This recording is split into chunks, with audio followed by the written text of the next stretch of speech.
recently bought some used patio furniture, and the webbing underneath the cushions is dry rotted and stretched out, so I'm gonna show you how to replace it.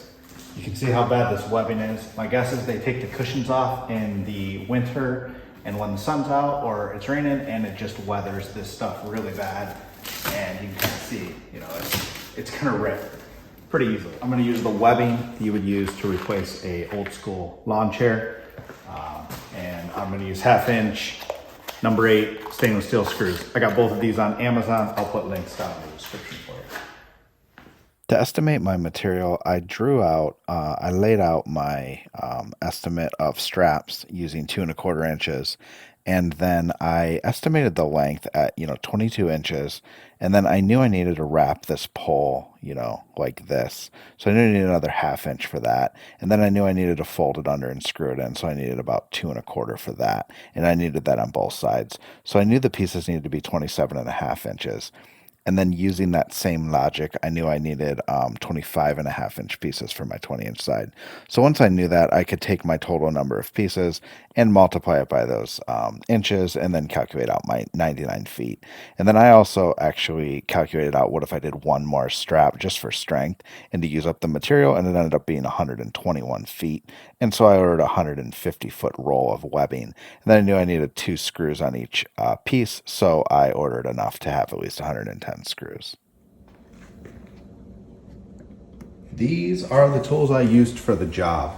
You're going to need something. I needed an Allen head to take the screws off the bottom. I'll show you that in a second. You will definitely need an awl or some kind of punch or something and hammer to hit it. And then you need a screwdriver to put your screws in, a couple cutting utensils, a marker to mark your stuff, and then a drill. This is a 7/64 drill bit. Your size may be different, but if you're using the same screws as me, you're probably gonna want a 7/64, and then a pair of channel locks to pry some staples out. The previous person did this like duct tape webbing, and it does work. It kind of holds, so you could just leave it like that. But I'm just gonna fix them all, with that webbing I bought. Hopefully your design's the same, but the first thing you're gonna do is remove these screws underneath here. And these are an Allen head. These are a 5mm Allen head for me. So I'm just gonna get both of these screws out of here. And then you'll see that piece just kind of falls out. Okay, and these 2 little dowel pins here just slide into this thing, and then it sits up against these things to put it back on. So, once you have this thing out, it's pretty easy. You just want to work this particular piece. Next, let's get this old webbing off of here, So I'm just gonna cut it.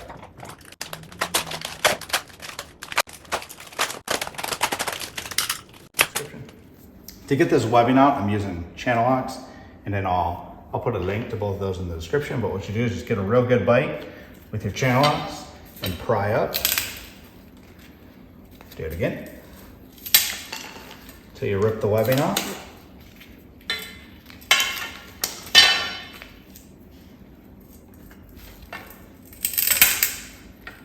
Like that. And then these staples, you might be able to pull them with these channel locks if they're kind of raised up.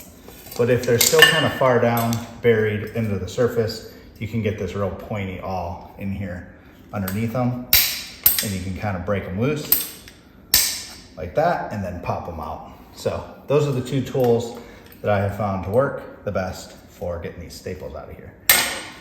You could pound these down, but I think it's not a good idea. You're gonna have a bunch, you may risk your cushions catching it and ripping in the future. So I pulled all the staples.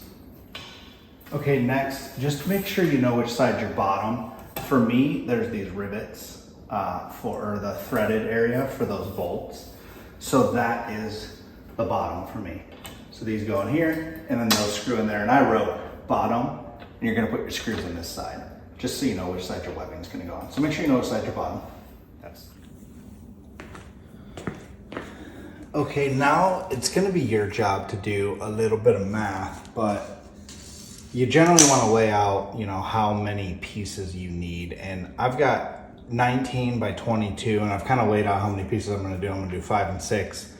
And then you know your webbing's 2.5 inches. So you just take the length, which is 19, and then you know you've got 5 of these. So you've got minus 2.5 inches times 5, so minus 12.5. You got 6.5 inches left. You need to gap that here. And what I did is instead of doing 6.5 by 5, I just decided to gap the two sides at 1.25, which is going to eat up 1.5 or 2.5 inches. And it's just going to leave 4 inches left. So 1, 2, 3, 4. So that's the way I did that one. And then the one on the bottom, or the 22-inch side, actually worked out pretty easy. I want 6 pieces. So 6 times 2.5 is 15. This is 22 minus 15. I've got 7 inches left, and I need 7 gaps. So it's perfectly 1 inch. So anyways, that's how I did my math. Yours might be a little bit different. But once you get it drawn out on here, I kind of drew it out so that I could lay this right on here and mark where to drill the holes. And you want to make sure you're drilling on the bottom because that's where you're going to go. So these 2 threaded holes, if you recall, they're what screwed into the chair. So this is the bottom, and then the other side's the top. So this is where we're going to drill our holes. So we're going to use those. We're going to use those black markings to mark our drilling spot so that your pieces are nice and straight. Just go ahead and mark your holes. And then you got to do your short side if yours is shorter on the side.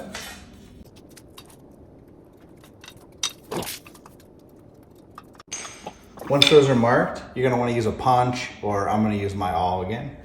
And you just want to punch each of these holes so that your drill bit doesn't walk when you're trying to drill into this metal. So we're just going to go around, land it right on that X, and then give a little hit. It just gives you a place to drill.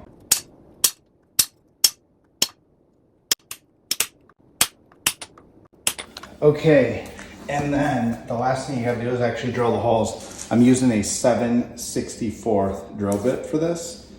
And you want it to be smaller than these threads, but not too small or it's almost impossible to get these screws in. So maybe you just start small and try drilling, screwing the screw in and make sure it works. But I already know this size works because I have tried it. So remove the paper. And we're gonna put just a dab of WD-40, or if you've got like a cutting oil, if you work with metal a lot, just to make your drill bit lubricated just a little bit on each hole so it doesn't get too hot. And then go ahead and drill them.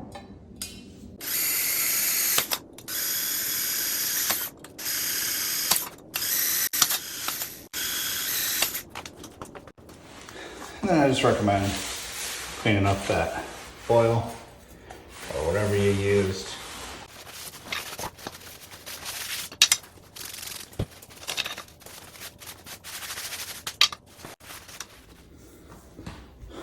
All right, next you're gonna need to cut your webbing. And I have found that a cut length of whatever, the height, the length you need plus 5.5 inches is what's good for me. Take about 1/2 inch tube, and then when you do the fold, you're gonna do a fold like this, triangle, then you're gonna do another fold like this, triangle, put your screw in, and it just equals for me 5.5. So I'm gonna cut mine at 24.5 and 27.5. I've already tried it and it works good. So let's go ahead and get some of these cut. Okay, to put your webbing on, you want to fold this, straight down to the corner like this. And then fold the other side down and make like a triangle. And then you're gonna stick your screw right through the middle of that. You want your folded part on the bottom. Just keep your screw. These are pointy screws, so they kind of go in here pretty easy. And just get it started a little bit, and then you can screw it into your metal. Like that. Then you're gonna wrap it, bring it to the other side and do the same thing. What I found is if you kind of pull it nice and tight and you put your screw in at like an angle, I found if you kind of put your screw in like this, right at the level of the metal like that. You can kind of find your hole and stretch the material like that. And it gives you a nice tight webbing the way you want it.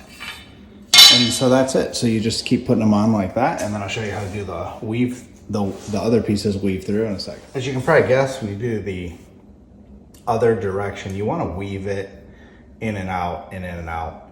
And then on the next one, you want to weave it the opposite way.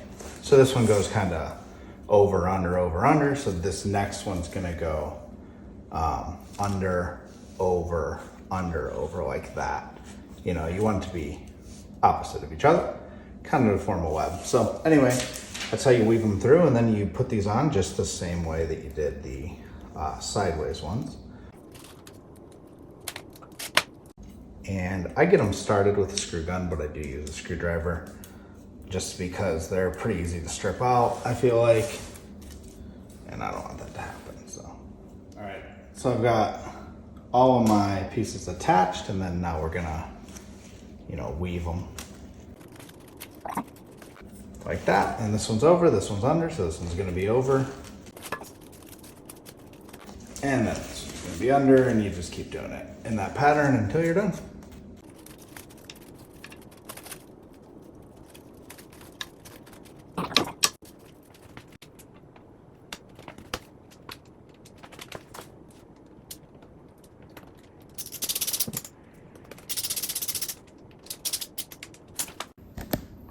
Once the screws are back in,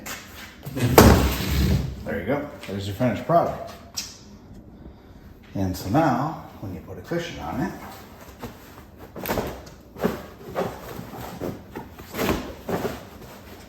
and your back, you should be able to sit down without falling through. That's all there is to it. Couch can be done the same way.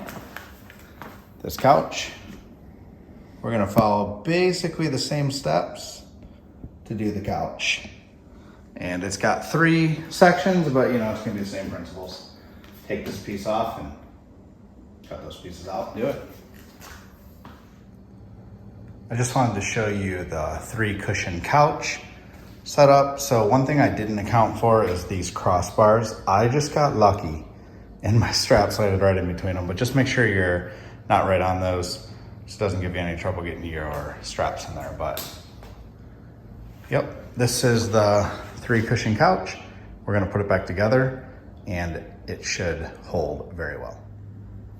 Hey, I just wanted to say thanks for watching my video. Check out how nice that is. I'm sitting on it, it works great. 2 more things I recommend on your outdoor furniture is 303 Aerospace Protectant. It's a UV protectant like spray. I use it on a lot of stuff, but I use it on the wicker. I'm gonna wipe down the wicker just to kind of help the sun from fading it. And then Scotch Guard Outdoor Sun and Water Shield. You spray your cushions with that. It'll help with this staining that's all over this and the fading of your cushion. So I use both of those products. I'll put links to those in the description. I appreciate you watching. Hit the like if you got some value out of this video. Hit subscribe if you want more videos. And keep on doing your DIY projects and fixing stuff and buying tools. Thanks.